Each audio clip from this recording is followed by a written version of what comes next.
মাদ্রাসার শিক্ষক 10,000 টাকা বেতন, ভালোভাবে সংসার চলে যায়। অথচ এমনও মানুষ আছে 30, 40, 50 হাজার টাকা মাসে ইনকাম, তারপরেও সংসার ঠিক মতো চলে না। আছে না নেই? আছে না? আমি দেখেছি মাদ্রাসার শিক্ষকদের বেতন এক মাসে 10,000 টাকা। আমি অবাক হয়ে যাই, এক মাসে 10,000 টাকায় কিভাবে হয়? কিন্তু অবাক হওয়ার কিচ্ছু নেই।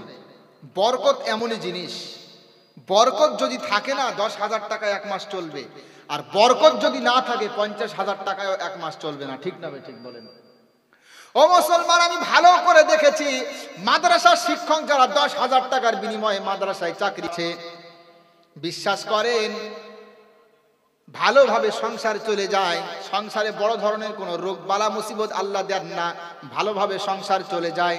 কখনো কখনো ব্যতিক্রমী হয়, ওটা আলাদা বিষয়।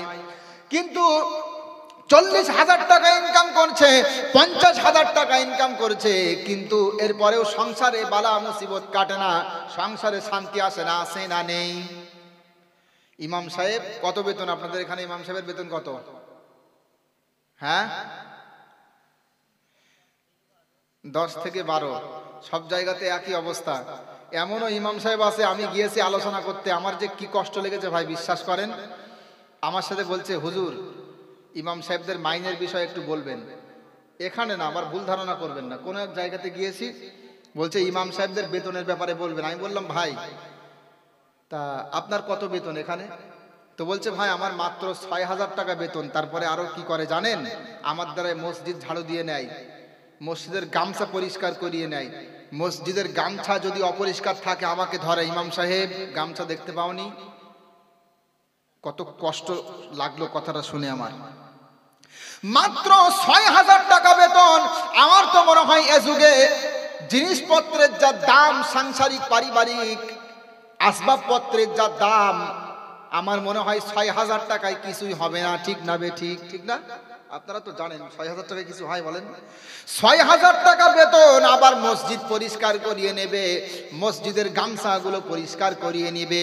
আমি বলবো না না, এমন জুলুম যদি আপনারা করেন আল্লাহর কাছে জবাব দিতে পারবেন না। বিশ্বাস করেন আল্লাহর কাছে জবাব দিতে পারবেন না। চেষ্টা করবেন সাধ্য অনুপাতে ইমাম সাহেবের মাইনে বাড়িয়ে দেওয়ার। আর কাজকর্মের ক্ষেত্রে ইমাম সাহেব মানে নেতা, ইমাম মানে হলো নেতা। যিনি আপনার গ্রামের ইমাম তিনি আপনার গ্রামের নেতা, ধর্মীয় নেতা। আপনি তাকে কিভাবে বললেন তাকে মসজিদ পরিষ্কার করতে?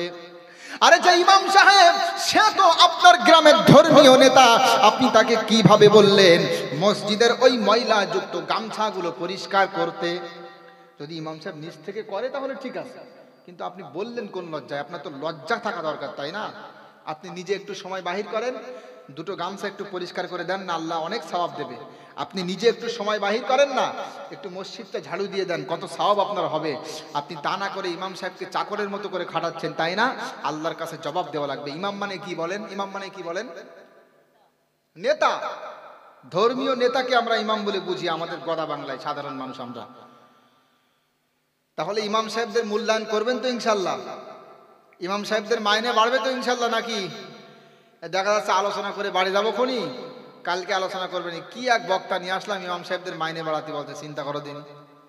আমি এখানের পরিস্থিতি বলছি না, আমি আপনাকে সার্বিকভাবে গোটা বাংলা তথা গোটা বিশ্বের পরিস্থিতির কথা বলছি। সব জায়গাতে সাধারণত একই অবস্থা, বুঝলেন?